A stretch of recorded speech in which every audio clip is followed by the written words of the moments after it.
Dios les bendiga. Hoy vamos a conocer un poco acerca de las teofanías que encontramos en la palabra de Dios. Y primero que nada, para que nosotros comprendamos qué es una teofanía, debemos tener en cuenta que una teofanía es una aparición de Dios. Es una manifestación del Señor que es perceptible a los sentidos humanos, ¿sí? De manera muy común, en la Biblia hallamos las manifestaciones de Dios de manera visible y audible. Entonces, tenemos primero que hacer una diferencia entre lo que es la manifestación de Dios en toda su plenitud y la manifestación de Dios en un sentido restrictivo. ¿Por qué? Porque si hablamos en el sentido de la naturaleza esencial de Dios, ciertamente la Biblia nos enseña que nadie puede ver a Dios y nadie ha visto a Dios. Pero si hablamos en el sentido restrictivo y que precisamente las teofanías van en esa dirección de la manifestación de Dios en un sentido restrictivo, entonces podemos decir que sí, los hombres sí han visto a Dios, ¿sí? Entonces, quiero que podamos partir desde lo que dice la Biblia en Éxodo capítulo 33, en su versículo 18, por separado el 20, dice la Biblia, él entonces dijo, ruégote que me muestres tu gloria. Esta es una petición de Moisés al Señor, a Dios. Él le pide que le muestre su gloria, pero Dios le responde, le dice en el versículo 20, dijo más, no podrás ver mi rostro porque no me verá hombre y vivirá. Esto era de alguna manera la idea en el Antiguo Testamento para todos los que conocían la palabra, los que conocían la palabra del Señor, la Torá. Ellos entendían que nadie podía ver a Dios y seguir vivo. O sea, era de alguna manera espantoso, era terrible poder ver a Dios y mantenerte en vida. ¿Por qué? Porque de Dios emana algo excelso, de Dios emana una luz radiante. Dios es santo y la santidad de Dios es lo que exterminaría a los mismos hombres pecadores. Pero entonces, ¿cómo es que los hombres llegaron a ver a Dios? Bueno, en el sentido de toda su plenitud, no hay una persona que haya visto a Dios. Nadie ha visto a Dios en ese sentido. Dice la misma palabra de Dios en Primera Timoteo, en su capítulo 6, en su versículo 16. Vamos a leer lo que nos dice la palabra de Dios. El apóstol San Pablo habla con respecto a la magnificencia de Dios, dice la Biblia, quien solo tiene inmortalidad, que habita en luz inaccesible, a quien ninguno de los hombres ha visto ni puede ver, al cual sea la honra y el imperio sempiterno. Amén. No hay una sola persona que haya visto a Dios en toda su plenitud. No hay una sola persona que haya visto a Dios en su naturaleza esencial. Nadie es capaz, nadie podría resistir tal, tal resplandor, nadie podría resistir tal poder, tal autoridad. Y es ahí donde Dios se manifiesta a través de teofanías en la Biblia, ¿sí? A través de teofanías, las teofanías lo que venían a hacer era permitirle al hombre conocer a Dios, era permitirle al hombre acercarse a Dios, tener en cierta manera una relación con Dios. Ahora, las teofanías en el Antiguo Testamento apuntaban de alguna manera a la encarnación de Jesucristo, ¿sí?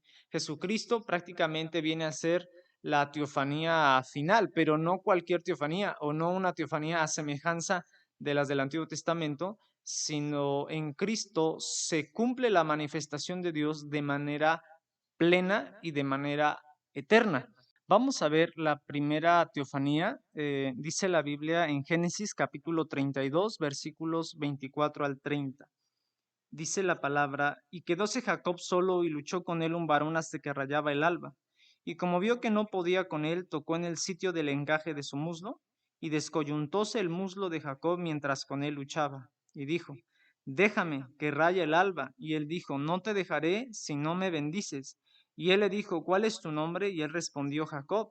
Y él dijo, no se dirá más tu nombre Jacob, sino Israel, porque has peleado con Dios y con los hombres y has vencido. Entonces Jacob le preguntó y dijo, declárame ahora tu nombre. Y él respondió, ¿por qué preguntas por mi nombre? Y bendíjolo allí. Y llamó Jacob el nombre de aquel lugar Peniel, porque vi a Dios cara a cara y fue librada mi alma. Entonces, en la historia encontramos una manifestación de Dios para con el patriarca Jacob. Dice la Biblia que aún era de noche cuando Jacob tiene un encuentro con Dios, ¿sí? Es lo que nos va a decir prácticamente en nuestro contexto. Tuvo un encuentro con Dios y entonces Jacob en su aflicción, al reconocer que este hombre no era cualquier hombre, le pide que le bendiga, ¿sí? Le pide su bendición. Entonces se entiende que este varón no le quiere bendecir, ¿sí? Sino que se quiere ir y entonces lo que hace Jacob es aferrarse, ¿sí? Es aferrarse a, a este hombre y le dice, no, no te voy a dejar hasta que tú me bendigas. Dice la Biblia que aquel varón tocó el muslo de Jacob y se descoyuntó. Pero a pesar de esto, Jacob sigue insistiendo y le dice a aquel varón, no te voy a dejar hasta que tú me bendigas. Y es ahí cuando el varón le dice a Jacob, ¿cuál es tu nombre? ¿Sí? ¿Cuál es tu nombre? Y entonces Jacob pues menciona su nombre, soy Jacob. Jacob significa usurpador. Cuando Jacob reconoce lo que él era, cuando Jacob reconoce que él había usurpado esa bendición de que prácticamente en su momento era para Esaú, ¿sí? Pero que él lo había usurpado, que no había permitido que Dios se le entregara directamente, sino que lo había usurpado. Cuando él reconoce que él es un usurpador, que él es Jacob, es ahí cuando aquel varón declara esto y le dice, no se va a decir más tu nombre, Jacob, ya no serás el usurpador, ¿sí? Y le dice, ahora tu nombre será Israel, ¿sí? Que significa príncipe de Dios. Eso es lo que significa Israel, príncipe de Dios. Le dice, porque has peleado con Dios y con los hombres y has vencido. Jacob le pregunta a este varón, ¿cuál es tu nombre? Y este hombre le responde, ¿por qué preguntas por mi nombre? Entonces, prácticamente no le quiso decir su nombre, ¿sí? Lo mantuvo en oculto ese nombre y dice que en ese momento aquel varón bendijo a Jacob, ¿sí? Le dio su bendición. Inmediatamente que le dio su bendición, pues aquel hombre desapareció y entonces dice que Jacob llamó el nombre de aquel lugar donde tuvo esa batalla con Dios, dice que le puso Peniel. ¿Por qué? Peniel significa rostro de Dios. Entonces, Jacob asume y tiene la seguridad de que él había visto a Dios y dice, porque vi a Dios cara a cara y fue librada mi alma, ¿sí? ¿Por qué fue librada su alma? Bueno, porque Dios se apareció a él no en su plenitud, ¿sí? No en su plenitud, sino en un sentido restrictivo. ¿Para qué? Para poder bendecir a Jacob.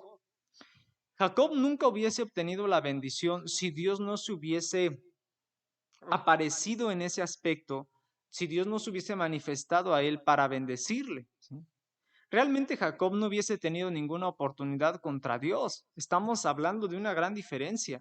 Dios y Jacob, ¿sí? No hay comparación ni en la más mínima.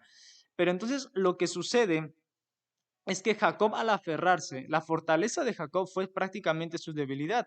Él estaba reconociendo que él no podía solo, él estaba reconociendo que tenía temores, se iba a enfrentar a su hermano Esaú, tenía miedo de que Esaú fuera de alguna manera a vengarse, ¿no? A causa de lo que él le había hecho años atrás.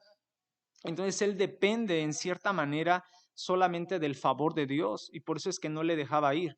Pero ahí viene una pregunta, ¿realmente Dios no podía con Jacob o realmente Dios se dejó vencer por Jacob? ¿Sí? Dios se deja vencer por Jacob porque era la única manera en la cual Dios le podía bendecir, ¿sí?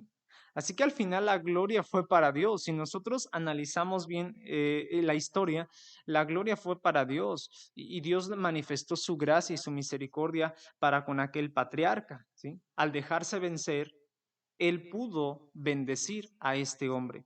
Entonces aquí vemos que Jacob declara, yo vi a Dios, ¿sí? Y vi a Dios cara a cara, pero no murió. fue librada su alma. ¿Por qué? Porque esto era una teofanía, esto era una manifestación de Dios para con Jacob, ¿sí? A fin de bendecirle.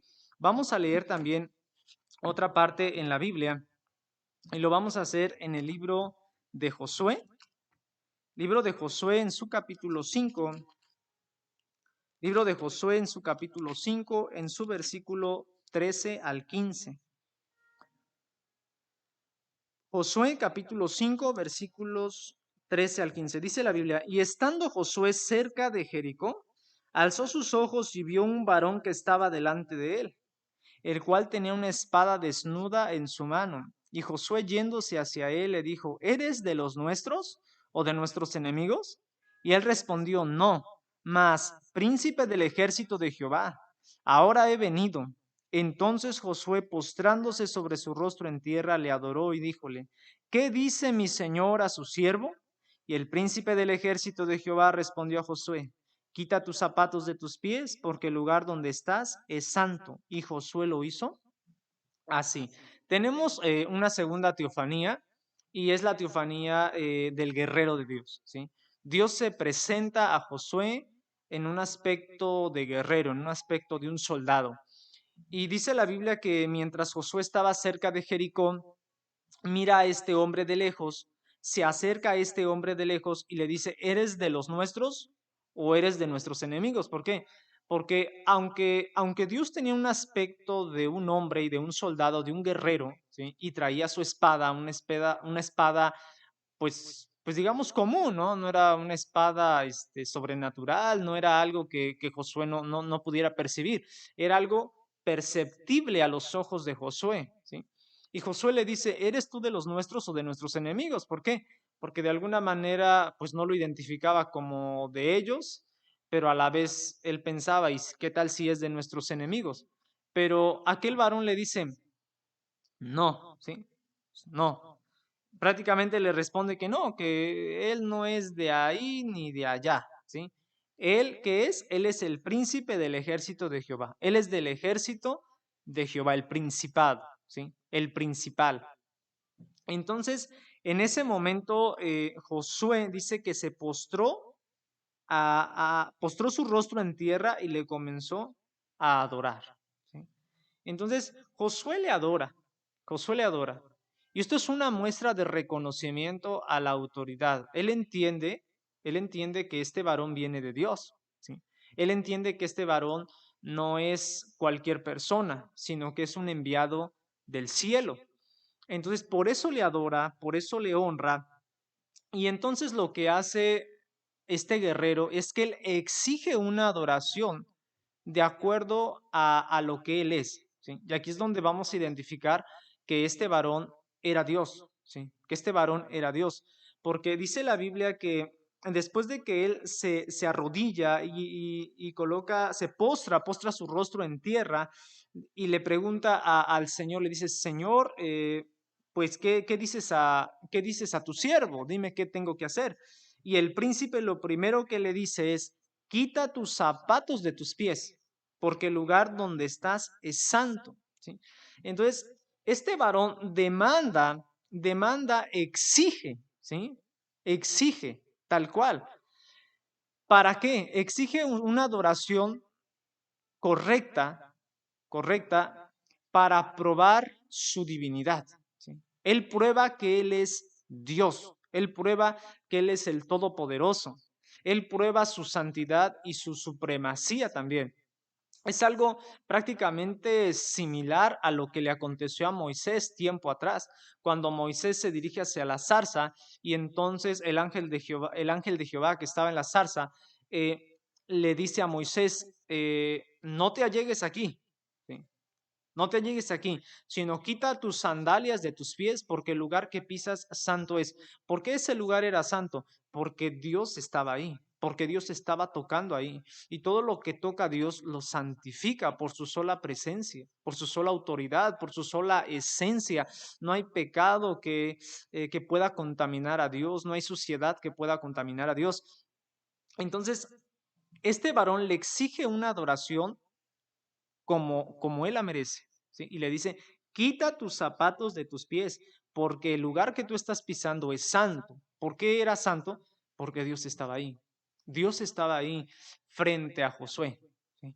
Entonces, Josué tampoco muere. ¿Por qué?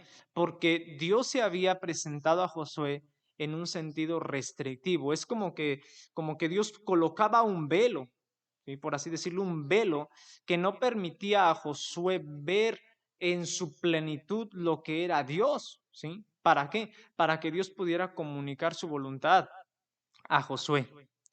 Por último, vamos a leer una tercera teofanía, Jueces, capítulo 13, versículos 17 al 22. Dice la Biblia, Jueces capítulo 13, versículos 17 al 22.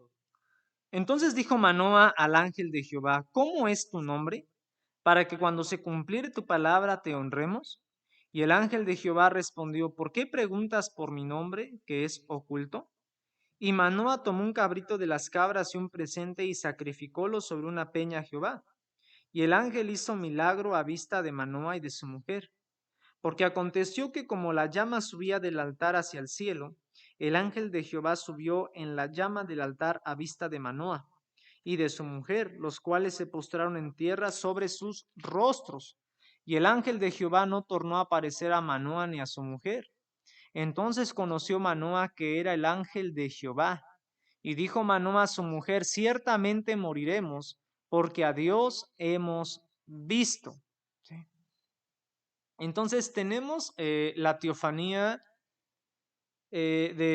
con Manoa y su esposa. Hallamos en la palabra de Dios cómo el ángel de Jehová se aparece a la mujer de Manoa para darle a conocer que ella tendría un hijo, y este hijo posteriormente sería Samsón.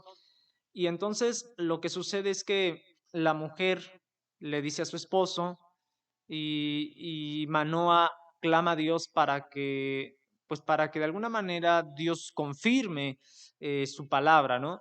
Y entonces llega un momento en el que el ángel de Jehová aparece una vez más a la mujer de Manoa.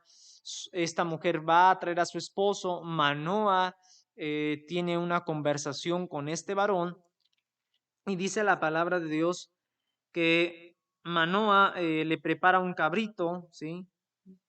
Le prepara un cabrito, le prepara un presente y ofrece esto a Jehová, ¿sí? Por órdenes prácticamente del ángel, porque le quería dar de comer, pero el ángel le dice, no, si quieres hacer algo, hazlo para Dios y entrégalo a Dios, ¿no? Y entonces él hace un holocausto para el Señor. Y entonces dice la Biblia que mientras acontecía que subía del altar hacia el cielo, o sea, todo el holocausto, la ofrenda, entonces aquel hombre entró en la llama, ¿sí? Aquel hombre entró en la llama y subió al cielo, ¿sí? Subió al cielo y dice la Biblia que en ese momento Manoa y su mujer se postran, se inclinan, ¿sí? Con rostro a tierra y entonces dice la palabra de Dios que Manoa conoció que era el ángel de Jehová, porque hasta antes de eso Manoa pues entendía que era alguien especial, alguien enviado de Dios, sí, pero no había comprendido la magnitud de la manifestación que era Dios mismo. Y entonces dice la Biblia que hasta ese momento, cuando él observa todo eso, entonces él entiende que había hablado con el ángel de Jehová, que es una referencia a Jesucristo mismo, ¿sí?